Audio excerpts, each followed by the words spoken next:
Nakauwi na ang mag-asawang Ramon at Monique galing sa bakasyonan. Dahil sa nasunugan si Roda, wala siyang ibang matutulugan kundi sa pinapaupahan niyang bahay nila Marcel. Mabuti na lang na pag-alaman niya na din na matagal na din palang hindi umuwi sila Marcel dito. Pagka-uwi ni Ramon, napag-isipan niyang bigyan ng sariling sasakyan ang mga magulang ni Mokang. Pagdaan nila sa Quiapo, nagulat na lang sila nang biglang may mabunggo sila. Pero alam ni Marcing na gimmick ito. Kaya naman sinabihan niya ang mga ito ng lumang gimmick na ang ginagawa nila.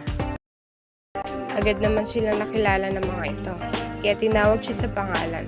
Pero agad sinabi ni Marcing na tawagin siyang Marcing. Samantalang dahil gumawa ng rule si Rigor sa bahay niya, hindi sumang-ayon sa utos si Tinding na hindi madalaw ang apo niya.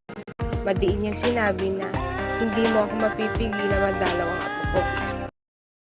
Binalaan ni Rigor si Tinding na kapag ginawa nito ang gusto niya, sinabi niyang hindi na ito makakatapak sa pamamahay. Sa bilibid, nasaksihan ni Tanggol ang pagpatay sa mga kaibigan niya habang siya walang magawa. Kaya nang matanggal ni Ben ang pagkapadlock, nakipaglaban siya sa mga ito at pinatay din gaya ng pagpatay nila sa mga kaibigan ni Tanggol. Pinagsabihan ni Bubble si Tanggol na kung bakit naman kasi lumaban pa siya sa mga iyon. Sinabi naman ni Tanggol na hindi niya maaaring pabayaan ang mga kaibigan niya. Dahil sa nagawa din ni Tanggol, pinarusahan siya ng mga nakakataas.